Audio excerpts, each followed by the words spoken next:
اعوذ باللہ من الشیطان الرجیم بسم اللہ الرحمن الرحیم واما من بخل واستغنى وکذب بالحسنى۔ گفتگو ہماری جاری تھی سورہ لیل کی تفسیر میں کے حوالے سے، اور دوسرا درس ہے، آخری درس ہے کہ قرآن کریم ارشاد فرما رہا ہے کہ واما من بخل واستغنى۔ پہلے گروہ کا ذکر ہوا کہ اما من، کہ جو خدا کی راہ میں جنہوں نے انفاق کیا اور تقوی اختیار کیا، ان کا ذکر ہوا۔ اما من بخل، جبکہ جو بخیل ہوا یعنی راہ خدا میں جس نے انفاق نہیں کیا، عطا نہیں کیا، مظہر عطا خدا نہیں ہوا۔ واستغنى یعنی مال کا طالب ہوا، جس نے اپنی ذمہ داری ادا نہیں کی، صدقات نہیں دیے، خود کو بے نیاز خیال کیا، یعنی خیال کیا کہ ہمیشہ اس کا مال بھی رہے گا، وہ خود بھی رہے گا۔ یحسب ان مالہ اخلد، وہ خیال کرتا ہے کہ اس کا مال اور وہ ہمیشہ رہے گا۔ بس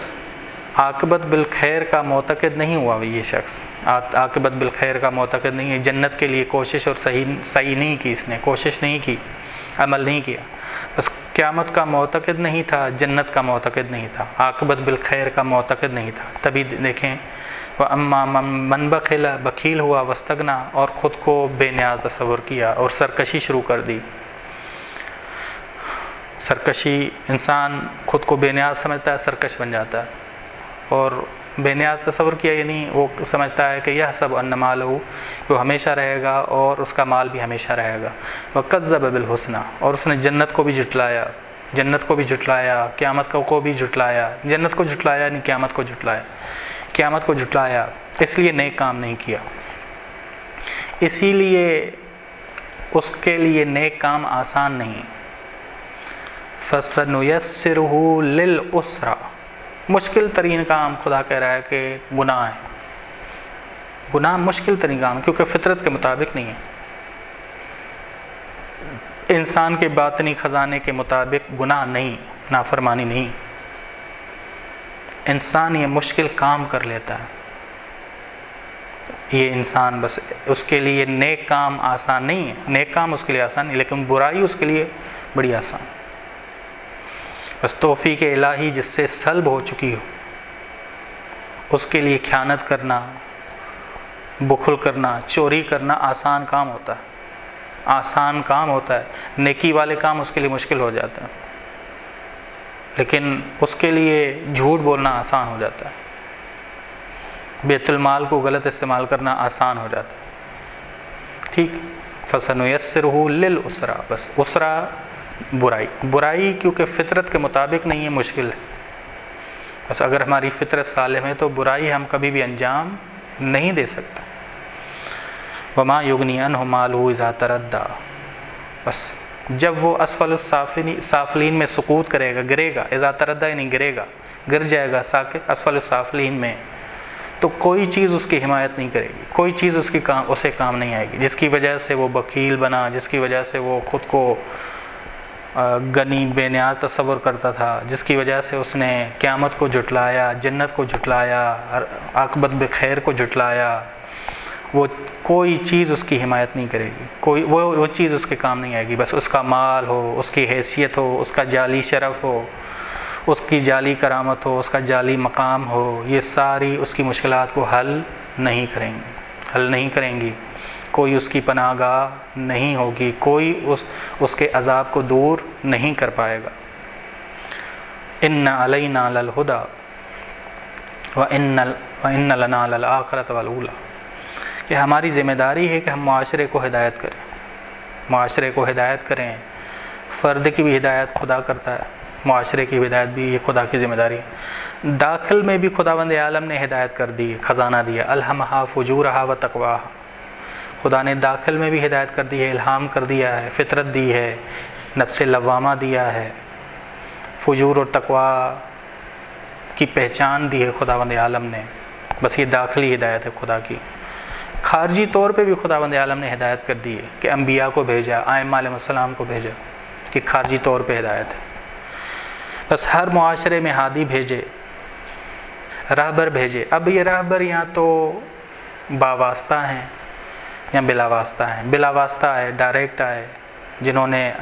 لوگوں نے انبیاء کے ساتھ گزارا، یا ہمارے لیے رسول خدا صلی اللہ علیہ وسلم باواسطہ ہیں؟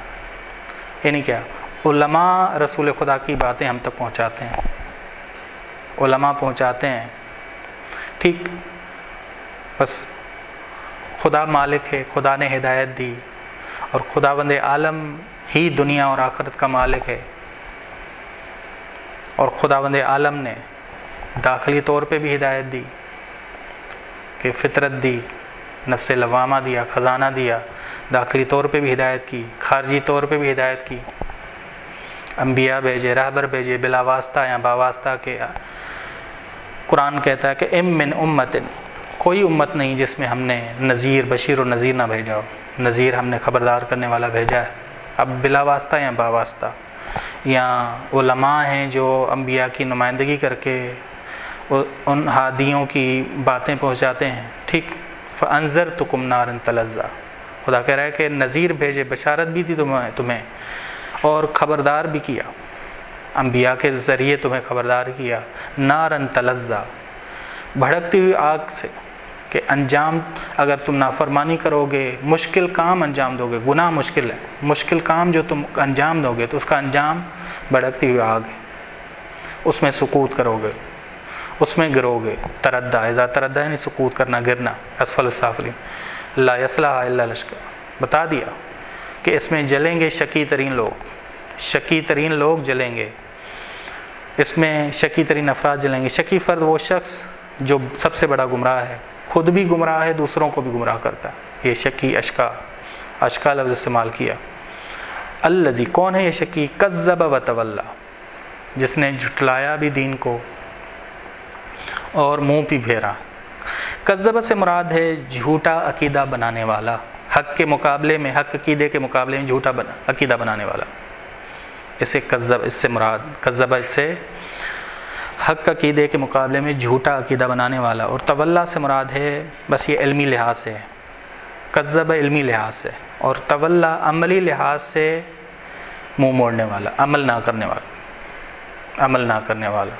یعنی وہ نہ درست عقیدہ رکھنے والا تھا۔ اشقا یعنی یہ شقی ترین فرد وہ جو نہ درست عقیدہ رکھتا ہو، نہ درست عمل انجام دیتا ہو، نہ ہی درست عمل انجام دینے والا ہو، ٹھیک؟ بس یہ ہے کذب وسیجنبھا الاتقی، اور حتماً متقی کو بچا لیا جائے گا، اس آگ سے، بھڑکتی ہوئی آگ سے بچا لیا جائے گا۔ جو اہل تقوی ہے، جو پرہیزگار ہے، خدا اس کی حفاظت کرے گا، وہ اس خطرے سے دور رہے گا، خدا اسے دور رکھے گا۔ یجنب یعنی وہ اجتناب کرائے گا خدا، یعنی متقی کا جانب جدا ہوگا، گناہگار کا جانب جدا ہوگا، دونوں کے جانب الگ الگ، دونوں کے طرف الگ الگ ہوں گے۔ بس دنیا میں متقی کا جانب اطاعت تھا، وہ خود اس نے جانب کون سا چنا؟ اطاعت والا۔ بس آخرت میں بھی اس کا جانب جنت ہے، اور جو غیر متقی ہے، جو گناہگار ہے، اس کا جانب معصیت تھا، بس اس نے دنیا میں معصیت کی جانب کو چنا، متقی کے جانب کو نہیں چنا، اطاعت والے جانب کو نہیں چنا، بس آخرت میں اس کا جانب جہنم ہے۔ الذی یؤتی مالہ، یہ متقی شخص جو مال کو راہ خدا میں دیتا تھا تاکہ وہ پاکیزہ ہو، یتزکی، تاکہ وہ پاک ہو، تاکہ وہ پاکیزہ ہو، خود کو پاک کرنے والا تھا، خود کو پاک کرنے والا تھا۔ وما لأحد عنده من نعمت تجزی، اور کسی ایک کو اس لیے نعمت نہیں دیتا تھا کہ وہ اس کو جزا دے، بلکہ اس کی امید پوری خدا سے تھی۔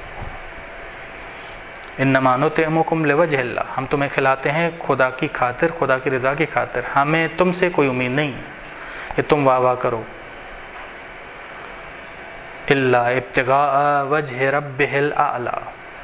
مگر وہ کیا چاہتے تھے؟ خدا کی خوشنودی کو، خدا کی خوشنودی کو، اعلیٰ خوشنودی کو وہ چاہتے تھے، بس یہ ان کا مد نظر ان کا خدا کی خوشنودی تھا۔ بعض نے کہا کہ یہ آیتیں امام علی علیہ السلام کے لیے ہیں، ہم کہتے ہیں کہ یہ امام علی علیہ السلام کے لیے بھی ہیں، الہی مرد آل محمد تمام علیہ السلام کے لیے، الہی مردوں کے لیے، یعنی محمد اور آل محمد تمام اس کے مصداقات ہیں۔ امام علی بھی ہیں اور امام مہدی علیہ السلام تک تمام ائمہ علیہ السلام بھی ہیں، ٹھیک، بس الا ابتغاء وجہ ربہ الاعلی، مگر وہ دیتا ہے کوئی چیز، کوئی نعمت کسی کو دیتا ہے تو کسی سے طلبگار نہیں ہوتا، خدا سے طلبگار ہے، خدا کی خوشنودی کا طلبگار ہے، اس نے راہ خدا میں خرچ کیا، انفاق کیا خدا کی رضا کی خاطر، وَلَسَوْفَ يَرْضَىٰ، خدا بھی اس سے راضی کرے گا،